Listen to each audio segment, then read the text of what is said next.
ensemble poursuivre le thème, les principes de base de la vie chrétienne. Je crois que c'est très important de vérifier nos fondations. Je me rappelle une maison d'un membre de ma famille qui, à cause d'une forte sécheresse, la maison a commencé à se fissurer. Alors vous savez ce qu'on a fait? Alors bien sûr, la première des choses du propriétaire, ça a été de contacter son assurance. La zone était sinistrée à cause de la sécheresse, et puis l'assurance a répondu et ont envoyé des experts. Et vous savez ce que les experts ont fait? Ils ont creusé de nouveau les fondations.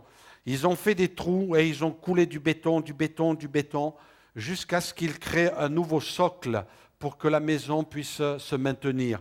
Et vous savez, notre vie spirituelle, elle est en place depuis des années, depuis peut-être des dizaines d'années, mais il y a des moments où quelquefois peut passer sur notre vie des épreuves, des difficultés, et c'est les fondations qui sont atteintes, et quand les fondations sont atteintes, tout le reste est ébranlé.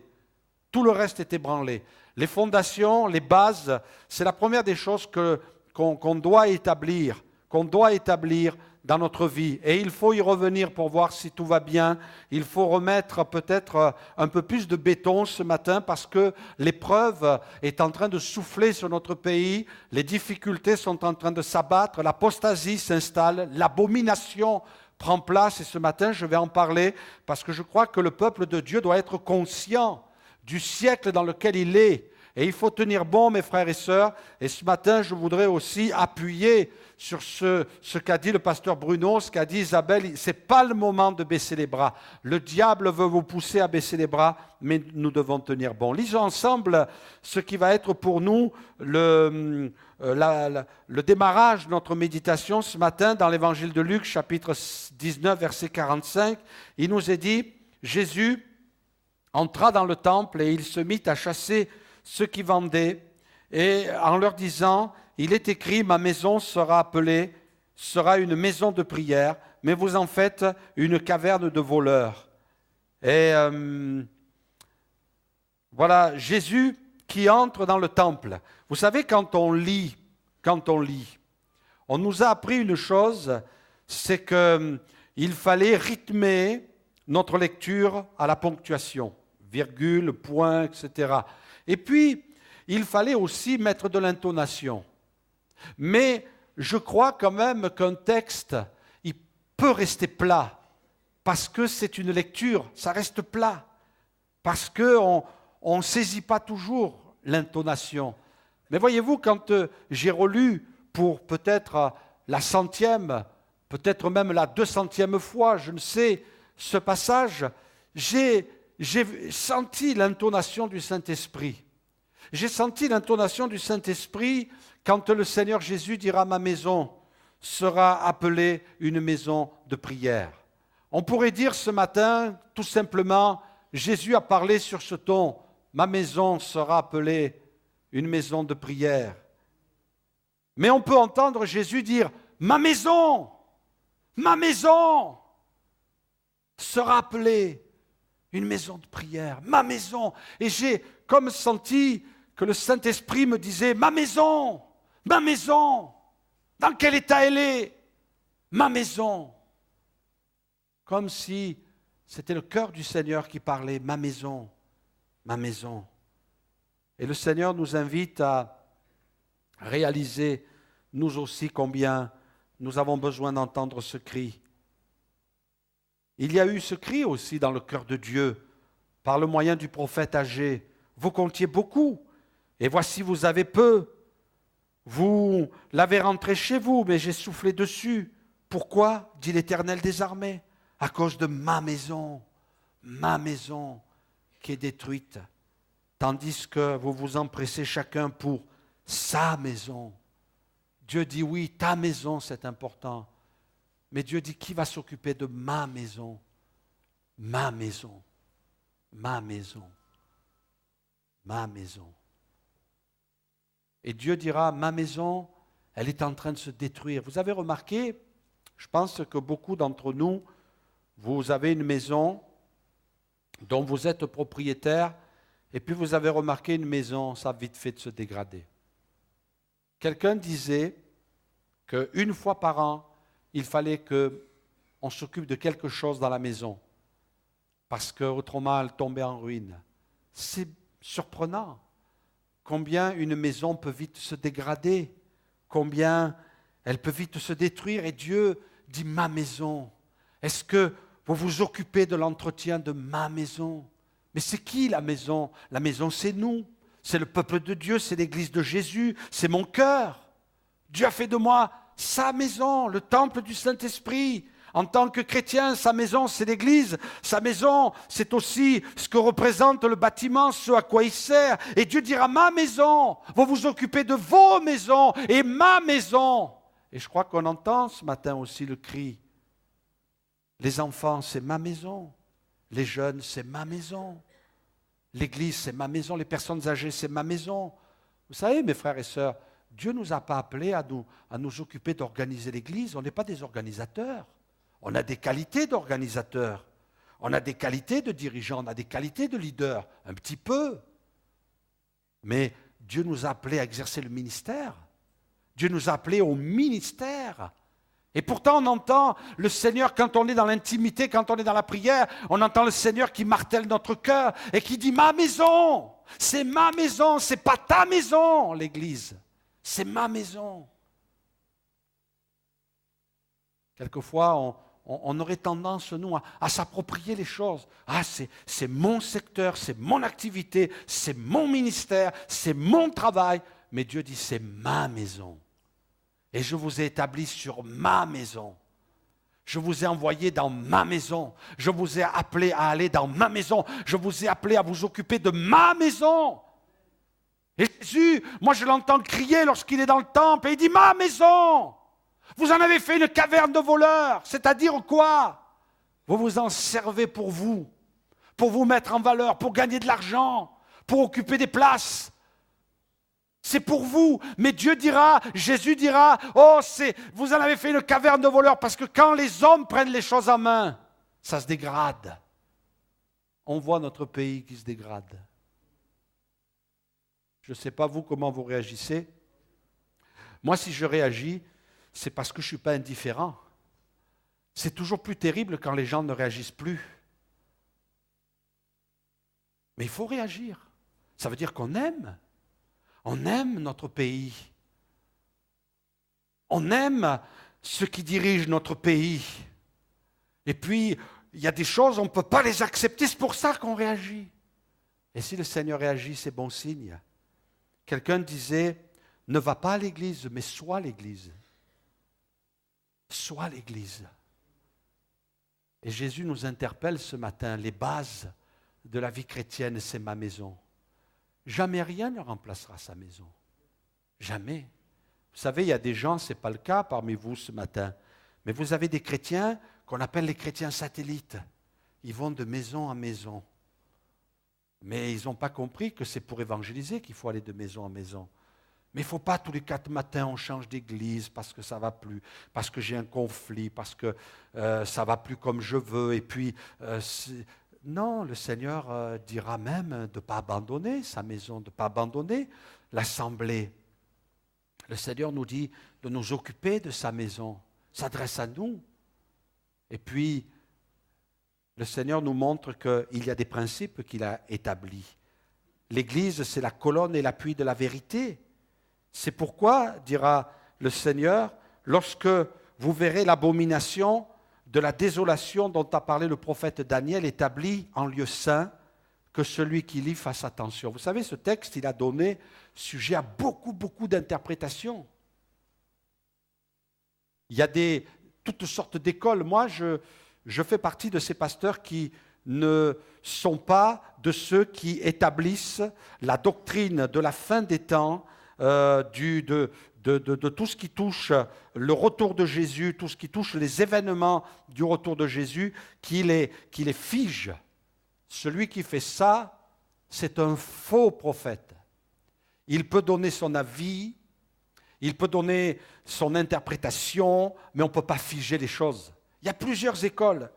Il y a plusieurs écoles sur les événements qui touchent tout ce qui va se passer avant le retour du Seigneur, tout ce qui va se passer dans les derniers temps. Et puis, il y a une école au sujet de ce texte en disant que c'est dans le temple, quand les Romains ont envahi la Palestine, ont envahi le peuple juif, ils ont, avant de détruire le temple, ils ont sacrifié des animaux impurs à l'intérieur. Alors, certains disent c'est ce texte. D'autres y voient quelque chose de beaucoup plus lointain en disant que il va y avoir l'Antéchrist qui va rentrer dans le temple à Jérusalem, qui va être rebâti, et dans ce temple, il va se proclamer Dieu. Il y a une troisième école qui dit aussi que le temple de Jérusalem ne sera pas rebâti, mais que c'est un symbole spirituel, c'est un temple spirituel, et puis l'Antéchrist va paraître, et puis il va se proclamer le Sauveur, il va se proclamer le Seigneur. Toujours est-il que l'Antéchrist va paraître, et il y a des chrétiens qui commettent l'erreur, et il ne faut pas commettre cette erreur, de garder les yeux sur Israël et de dire on attend que le temple soit rebâti. On ne sait pas, moi je ne me fie pas à ça. Et puis se fier à ça, c'est commettre une grave erreur. Parce qu'il y a des gens qui ont annoncé je ne sais à combien de reprises des événements et ils ont fait fausse route.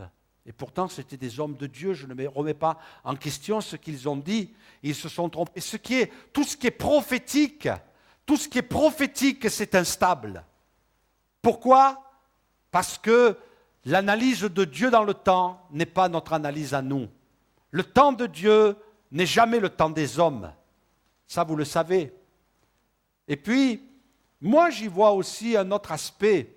Je ne dis pas que ce que je vous ai dit est faux, mais il est dit quand vous verrez l'abomination de la désolation dans les lieux saints. Moi, il y a des choses qui m'interpellent aujourd'hui. Il y a des événements qui me parlent.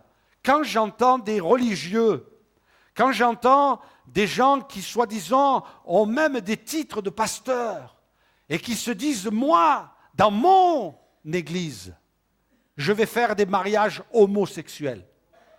Ben oui, vous les avez entendus, non? Je ne suis pas le seul. Il y en a qui disent ça. Il y en a qui attendent que la loi passe pour célébrer des mariages dans leur église. C'est terrible. Des endroits qui sont des églises. Oh, vous soyez rassurés, dans les assemblées de Dieu, vous êtes tranquilles. Il n'y a pas de souci. Il n'y a pas d'acceptation possible. Dans beaucoup de mouvements évangéliques, il y a des garanties. Mais il y a des gens qui ont des titres de pasteur, parce que pour moi, c'est que des titres, qui disent on va célébrer l'abomination dans des lieux saints. Et je crois que moi, ça m'éclaire, ça me parle. Mes frères et sœurs, le Seigneur dit ma maison. Ma maison. L'apôtre Paul dira à Timothée, si je tarde, tu sauras comment il faut se conduire dans la maison de Dieu, qui est l'église du Dieu vivant, la colonne et l'appui de la vérité. Mes frères et sœurs, le Seigneur nous dit ce matin, ma maison. Alors c'est vrai que j'ai pris une situation extrême, un cas extrême, mais dans la maison de Dieu, on ne doit pas laisser le péché s'installer. On ne doit pas laisser le péché prendre place. Alors il est vrai que dans la maison de Dieu, le pécheur a sa place. Le pécheur a sa place. Dans la maison de Dieu, il n'y a pas des gens parfaits. Remarquez bien que Jésus n'a pas chassé les gens du temple. Il a chassé ceux qui commettaient le péché dans le temple, ceux qui pratiquaient le péché dans le temple. Mais il n'a pas chassé les gens. D'ailleurs, on le voit dans un évangile, il y a des gens qui sont venus à ce moment-là où le Seigneur a agi avec beaucoup d'énergie, beaucoup de réactions. Eh bien, il y a des gens qui sont venus vers lui. Et la Bible nous dit que Jésus a guéri les malades. Nous, on aurait dit, attendez, laissez-moi me calmer un petit peu, hein. Je suis énervé là. Alors laissez-moi me calmer, revenez dans quelques minutes. Le Seigneur est passé de la colère à un calme profond. Et puis il a pu bénir les gens. Alléluia, il a pu bénir. Et ce matin, nous entendons la voix du Seigneur qui dira ma maison. Il faut qu'elle soit propre, ma maison. Il faut que dans ma maison, il y ait des gens qui veulent changer. Des gens qui veulent être transformés. Des gens qui veulent aller de l'avant. J'ai bien aimé cette citation de Rick Warren, où il dira, on m'a demandé un jour quelle était la meilleure traduction de la Bible, j'ai répondu que c'est notre vie. Le but même de l'étude de la Bible est que nous la transposions dans notre vie. Si nous ne traduisons pas la parole de Dieu en actes, nous ne l'étudions pas comme Dieu le veut. Dieu nous a donné la Bible pour nous transformer, non pas simplement pour nous informer. Elle devrait développer notre cœur et notre intelligence. L'apôtre Jacques nous dit pratiquez la parole et ne l'écoutez pas seulement en vous abusant par de faux raisonnements. En d'autres termes, Dieu veut que nos convictions se transforment en attitude. Je ne peux pas être un chrétien parce que j'appartiens à une religion. Je ne suis pas un chrétien parce que je vais à l'église. Je ne suis pas un chrétien parce que je crois dans certaines doctrines. Je suis un chrétien parce que je suis né de nouveau. Parce que je suis passé par la croix, parce qu'un jour j'ai découvert Jésus comme mon sauveur personnel, parce qu'un jour je me suis converti à Jésus, parce qu'un jour je suis passé par les eaux du baptême. C'est pour ça que je suis chrétien. Et à partir de ce moment-là, on le voit dans les Écritures, quand les gens ont commencé à pratiquer la parole de Dieu, à passer par la conversion, à passer par le salut, à passer par la nouvelle naissance, à passer par le baptême, alors là l'Église est née. Ma maison, elle n'est pas composée de gens qui vivent dans le péché. Ma maison, elle n'est pas composée de gens qui pratiquent le péché. Ma maison, elle est pour ceux qui sont nés de nouveau ou pour ceux qui veulent naître de nouveau. Si tu n'es pas né de nouveau, ça va venir. Tu es au bon endroit parce que l'Église, la maison du Seigneur, c'est une maternité. Il y a des nouvelles naissances. Il y a des gens qui passent de la mort à la vie et des ténèbres à la lumière. Mais si tu veux t'installer dans ton péché, si tu veux pratiquer ton péché, si tu veux continuer à vivre dans ton péché, alors la Bible, elle est formelle. Le pécheur, il ne tient pas dans l'assemblée du juste. Tu ne tiendras pas. Tu vas lâcher. Tu vas abandonner. Tu vas quitter. Ensuite, on va avoir une place vide. Et puis, tu ne seras plus là parce que tu vis dans le péché, parce que tu n'as pas réglé ton péché. Parce que tu pratiques ton péché, parce que tu aimes ton péché. Un jour, il y a quelqu'un qui est venu me voir, j'ai déjà dit ce témoignage, mais je vais le redire ce matin. Quelqu'un qui est venu me voir, qui me dit, pasteur, je voudrais avoir un entretien. Ce n'était pas à Limoges, c'était dans une autre ville. La personne me dit, je veux avoir un entretien. La personne vient me voir, elle me dit, voilà, j'ai donné mon cœur à Jésus. Elle me dit comme ça, elle me dit, pasteur, je voudrais que vous priez avec moi. Ah, je dis, je veux bien. Qu'est-ce que tu veux? Je n'arrive pas à me libérer de la cigarette. Alors je dis, on va prier. Et puis au moment où j'allais prier, j'ai senti le Saint-Esprit qui me disait, pose une question. Alors j'ai posé la question à cette personne. Je disais, tu veux vraiment être libéré? Il m'a dit, oui pasteur, je veux être libéré. Et je dis, est-ce que tu aimes ton péché? Il m'a dit, oui, j'aime mon péché. Alors je dis, c'est même pas la peine de prier. Si tu aimes ce que tu fais, ça ne sert à rien. Il faut que tu éprouves de la rancœur par rapport à ton péché. Il faut que tu aies envie de rejeter ton péché. Même si tu es prisonnier, drogué, il faut que tu éprouves le désir. Et puis, vous savez, c'est terrible. Cette personne, je la connaissais bien. Et puis, un jour, elle a commencé à plus venir. Et puis après, elle a abandonné. Carrément. Parce que cette parole avait été prononcée. J'aime mon péché. Est-ce que tu aimes ton péché plus que tu aimes Dieu? Est-ce que tu aimes ton péché plus que l'œuvre de Jésus sur la croix? Si tu en es là, tu vas tomber, tu vas chuter, parce que le Seigneur dit, ma maison, ce n'est pas une caverne de voleurs. Ma maison, c'est sa maison à lui. Ne venons pas tâcher son Église, mais demandons qu'il nous purifie par son sang et qu'il nous transforme. Alléluia.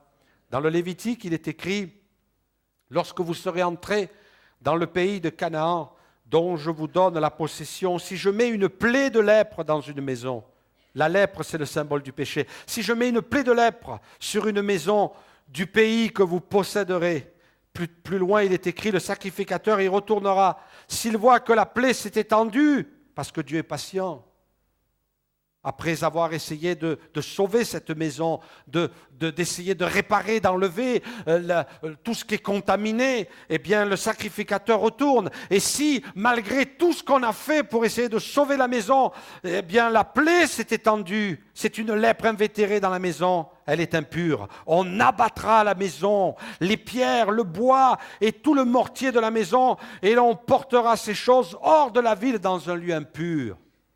Vous savez, quand Dieu vient dans notre maison, dans notre cœur, dans notre église, il veut voir qu'il n'y a pas de lèpre installée, invétérée, c'est-à-dire la pratique du péché. La pratique du péché. Je pratique le péché, je vis dans le péché. Alors Dieu dit, cette maison, elle va être détruite. Vous savez, mes frères et sœurs, et ce matin, je ne pense pas que ce soit pour nous de penser que c'est quelque chose qui est établi au milieu de nous, mais il y a des églises, le chandelier est éteint, il n'y a plus de lumière, il n'y a que des religieux, des gens qui vont et qui pratiquent une religion, mais qui sont morts, qui sont éteints, qui sont vides. Et le Seigneur, quand il reviendra, il ne les prendra pas. Ils resteront parce que la lumière est éteinte, la présence de Dieu n'est pas là. Ils ont mis dehors le Sauveur.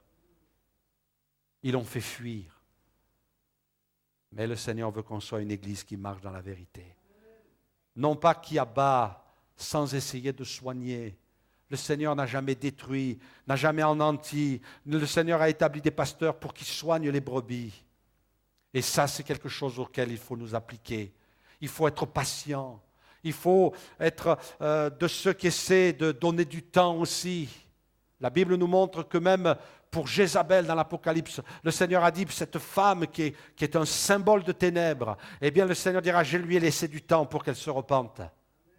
Même là, pour cette femme dont le péché était invétéré, le Seigneur dira, je lui ai laissé du temps. Il faut qu'on laisse du temps pour que les âmes changent, pour qu'elles soient transformées. Le Seigneur place de la confiance en nous, en disant, j'ai confiance en toi, tu vas t'en sortir.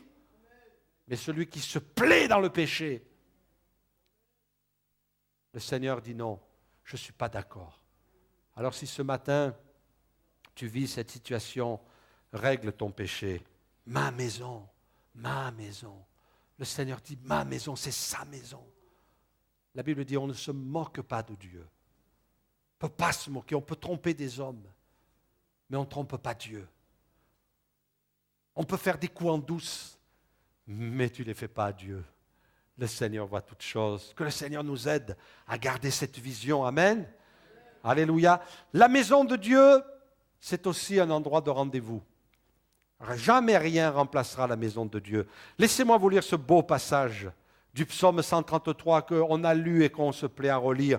Oh, qu'il est agréable, qu'il est doux pour des frères et des sœurs de demeurer ensemble. C'est comme l'huile précieuse qui, répandue sur la tête, descend sur la barbe d'Aaron, qui descend sur le bord de ses vêtements. C'est comme la rosée de l'Hermon qui descend sur les montagnes de Sion, car c'est là, alléluia, lisez-le avec moi, c'est là que l'Éternel envoie là, alléluia, la vie pour l'éternité. On bénit Dieu pour tous les beaux moyens que nous avons aujourd'hui, Internet, et puis d'aller voir sur le Top Chrétien des prédications et de bonnes prédications, je peux vous assurer, mais Internet ne remplacera jamais la maison de Dieu. Jamais. Tu ne peux pas vivre ta vie chrétienne via Internet. Sauf ceux qui sont dans des pays persécutés, ceux qui sont dans des pays où ils sont mis à mort. Et puis Dieu sait toutes choses, ou des gens qui sont malades, qui sont souffrants, paralysés chez eux. Mais tu dois réaliser une chose, c'est que c'est là que l'Éternel, ce n'est pas moi, c'est lui que l'Éternel a choisi d'envoyer la bénédiction. Amen. Alors vous allez me dire, oui, mais j'ai été béni chez moi. C'est vrai. J'ai été béni dans la rue. C'est vrai. J'ai été béni dans ma voiture. C'est vrai. Mais le Seigneur a choisi quand même d'envoyer sa bénédiction dans sa maison. Nous, on est venus pour le bénir ce matin. Mais on est venu aussi pour recevoir sa bénédiction. Alléluia. Et je crois que j'espère que ça va marcher, mais ce matin, je crois qu'on a pris les précautions, l'équipe a imposé les mains à l'ordinateur et puis il a été béni. On va essayer de vous passer une petite vidéo, je vais vous la lire toute simple. Je suis allé à la clinique du Seigneur pour des contrôles de routine et j'ai constaté que j'étais malade. Quand le Seigneur a mesuré ma tension, j'ai vu que ma tendresse était basse. Alors il faut passer, vas-y. À la vérification de la température, le thermomètre a enregistré 40 degrés d'anxiété. J'ai passé un électrocardiogramme et le diagnostic fut que j'avais besoin de diverses transfusions d'amour, car mes artères étaient bouchées par la solitude et n'irriguaient plus mon cœur vide. Que je ne pouvais plus marcher à côté de mon frère et ne pouvais plus lui donner une accolade fraternelle parce que je m'étais fait une fracture en trébuchant sur la jalousie. On a relevé aussi une myopie due au fait que je ne pouvais pas voir au-delà des choses négatives de mon prochain. Quand je lui ai dit être sourd, le Seigneur a constaté que j'avais négligé d'écouter quotidiennement sa voix. Dans sa grande miséricorde, le Seigneur m'a offert une consultation gratuite. Aussi, je m'engage, en quittant cette clinique, de ne plus prendre que les remèdes naturels qu'il m'a prescrits à l'occasion de cette heure de vérité. Au saut du lit, boire un verre de reconnaissance. Avant d'aller au travail, prendre une cuillère de paix. Chaque heure appliquer une compresse de patience et avaler un bol d'humilité. De retour à la maison, faire une injection d'une dose d'amour. Et avant d'aller au lit, prendre 2 capsules de conscience pacifiée. Ne déprime pas, ni ne te disperse pas avant même de vivre ce jour. Dieu sait comment tu te sens. Dieu sait parfaitement ce qui va se succéder dans ta vie, justement, en ce moment. Le dessein de Dieu sur toi est merveilleusement parfait. Il désire te montrer beaucoup de choses que tu comprendras seulement quand tu accepteras d'être à la place où tu te trouves actuellement et dans la situation qui est la tienne ici et maintenant. Amen. Je trouvais ce diaporama, de temps en temps, il y a quelqu'un qui m'envoie un petit diaporama. Alors j'ai voulu le partager avec vous ce matin, la clinique du Seigneur. Combien croient ce matin que l'Église, c'est l'endroit où le Seigneur nous donne rendez-vous? L'Église, c'est une clinique dans laquelle le Seigneur vient nous soigner, vient nous guérir. Amen. Vient nous aider à aller plus loin. Je voudrais noter avec vous ce matin aussi cette réflexion. Recevoir la guérison ou recevoir la bénédiction. Quelquefois, nous voulons être bénis de la part de Dieu. Alors, premièrement, si tu veux être béni ce matin, si tu veux être guéri ce matin, si tu veux être relevé ce matin, ayez une bonne relation avec Dieu, mais aussi avec les autres. Celui qui s'éloigne de l'Église, Dieu lui résiste et Dieu ne peut pas le bénir. Parce que Dieu nous dit d'aimer l'Église, d'aimer nos frères. Et même ceux qui nous ont blessés par moments, même ceux qui nous ont fait souffrir par moments, eh bien Dieu nous dit de les aimer et de pardonner. Recherchez la présence de Dieu. Saturez votre vie de la parole de Dieu. Venez à l'Église pour y recevoir la guérison. Demandez à l'Église aussi de prier pour vous. Attendez-vous au miracle. Soyez reconnaissants et manifestez-le. Même si la guérison tarde à venir, restez dans la foi. Sachez que Dieu vous aime et qu'il prendra soin de vous. Amen. La maison de Dieu, ma maison. Maison dans laquelle le Seigneur nous donne rendez-vous. Je pense à cette femme qui a été connue dans le monde de la chanson il y a quelques années en arrière, qui s'appelait Edith Piaf, et qui a été consciente qu'elle arrivait à la fin de ses jours. Elle a Elle a été dans une longue maladie parce que son corps était épuisé par la drogue et par l'alcool. Et puis avant de s'éteindre, elle a rassemblé ses forces et elle a écrit à tous ses amis.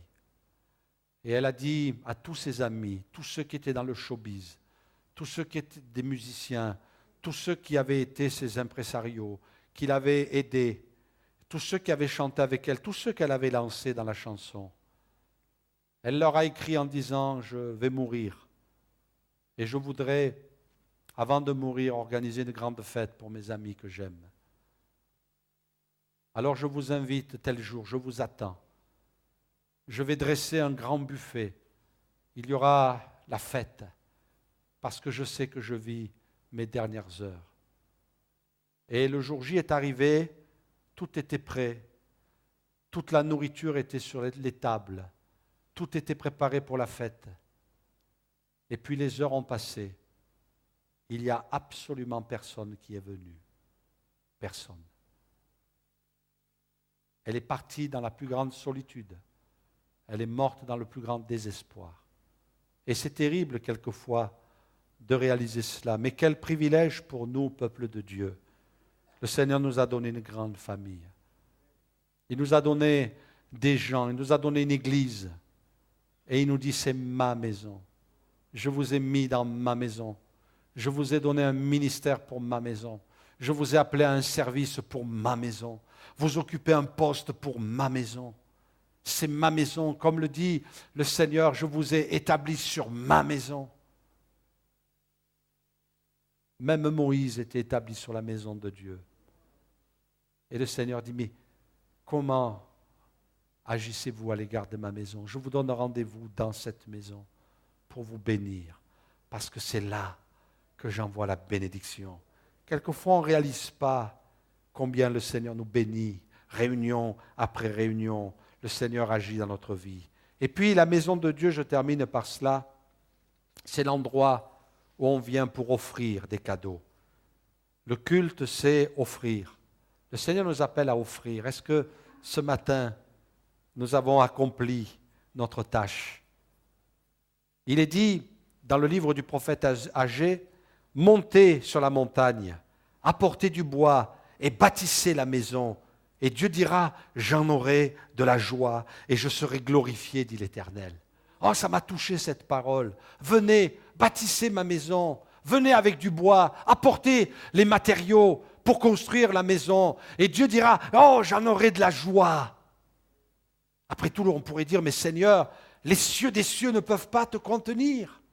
Alors tu nous parles de cette maison, mais qu'est-ce que c'est cette maison à tes yeux? Cette maison ne pourra jamais contenir ta présence. Et pourtant tu dis, Seigneur, j'en aurai de la joie.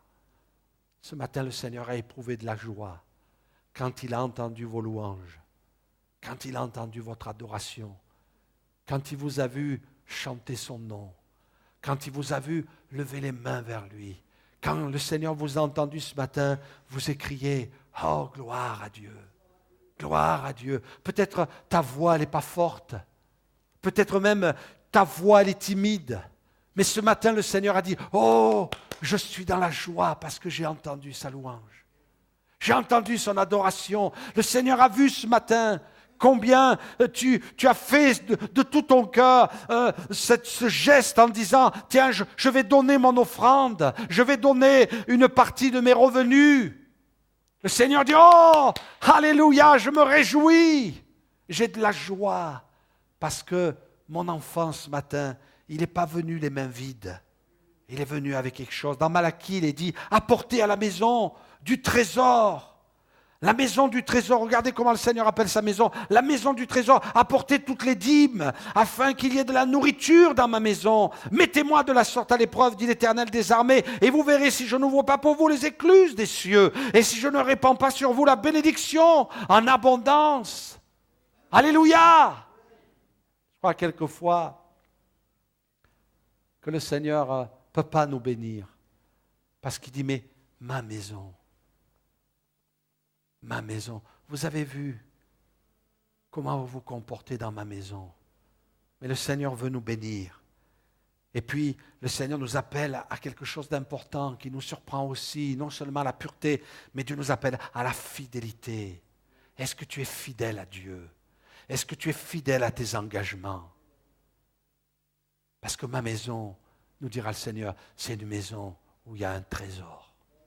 Alléluia, un trésor. Alléluia, ma maison, il y a un trésor. Et puis le Seigneur dira, eh bien vous allez voir, si vous vous occupez de ma maison, moi je vais m'occuper de votre maison. Je vais m'occuper de ta vie, je vais m'occuper de ta famille, je vais m'occuper de tes revenus, je vais m'occuper de ton travail, je vais m'occuper de ta santé.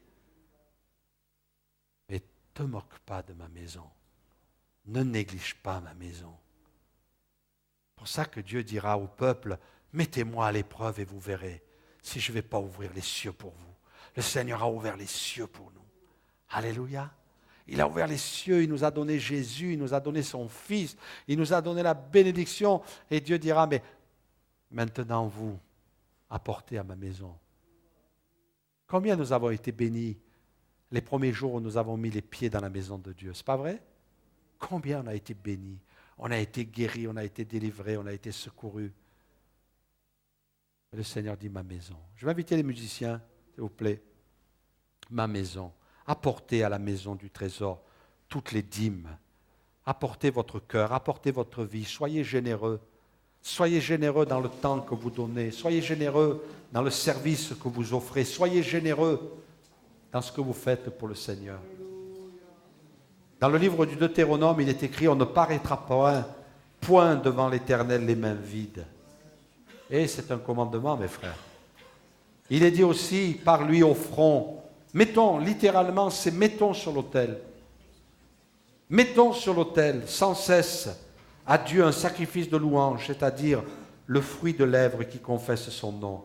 Et n'oubliez pas la bienfaisance et la libéralité, car c'est à de tels sacrifices que Dieu prend. Amen. Lisez-le avec moi, c'est à de tels sacrifices que Dieu prend plaisir. Moi, ce matin, je veux vous faire plaisir. Je veux vous bénir. Mais avant ça, je veux faire plaisir à mon Dieu. Peut-être qu'il y a des paroles quelquefois qui bousculent. Mais moi, c'est faire plaisir à Dieu. C'est dire ce que Dieu me dit de dire. Et ça doit passer tout. Ça doit dépasser notre timidité. Ça doit dépasser nos doutes. Ça doit dépasser nos réserves. Seigneur, je veux t'offrir. Alléluia. Et ce matin, combien le cœur de Dieu s'est réjoui de votre présence. Peut-être que certains, vous vous êtes dit, oh, ce matin, c'est dur pour moi, mais je vais aller au culte. Je vais aller dans la maison de Dieu. Et je voudrais ce matin que tu saches que Dieu t'a entendu et que Dieu t'a donné rendez-vous et que Dieu va te bénir ce matin. Ce matin, il y a le cadeau de Dieu parce que tu es venu fidèlement offrir à Dieu ton cadeau à toi. Dieu te dit, il y a mon cadeau à moi ce matin. Et tu ne vas pas quitter ce lieu sans que j'accomplisse ce que j'ai écrit dans ma parole. Je vais ouvrir les cieux ce matin. Ce matin, je vais ouvrir les écluses. Ce matin, je vais répandre la rosée, je vais répandre la pluie, je vais répandre la bénédiction sur ta vie. Parce que tu as honoré ma maison. Parce que la maison, tu as compris, c'était ma maison. C'était ma maison. Et tu as fait un choix ce matin. Malgré ta souffrance, malgré tes problèmes, malgré tes combats, malgré l'adversité, malgré les attaques et les combats de l'ennemi, tu es venu dans ma maison. Alors le Seigneur dit, tu as honoré ma présence. Tu as eu du respect pour ce que j'ai écrit dans ma parole. Alors ce matin, c'est le rendez-vous. C'est le rendez-vous pour toi. Mes frères et sœurs, David s'est écrié, je suis dans la joie quand on me dit allons à la maison de l'Éternel. Ce n'est pas une corvée. Ce n'est pas forcé. Ce n'est pas obligé. Je ne dois pas venir à l'église comme je vais chez le dentiste. ou passer un examen médical. Je ne sais pas vous, moi j'ai une dame dentiste qui est vraiment très très très gentille. Mais je peux vous assurer qu'elle peut être gentille. Mais je n'éprouve pas du plaisir à aller chez le dentiste. On est d'accord? Mais la maison de Dieu, je veux que dans mon cœur, il y ait quelque chose qui me dise, oh, est-ce que tu es dans la joie ce matin? Ou est-ce que tu es là pour regarder ta montre en disant, oh là là, c'est quand que ça va finir? Je suis dans la joie, Seigneur. Ma maison. Et le Seigneur ce matin t'a donné rendez-vous.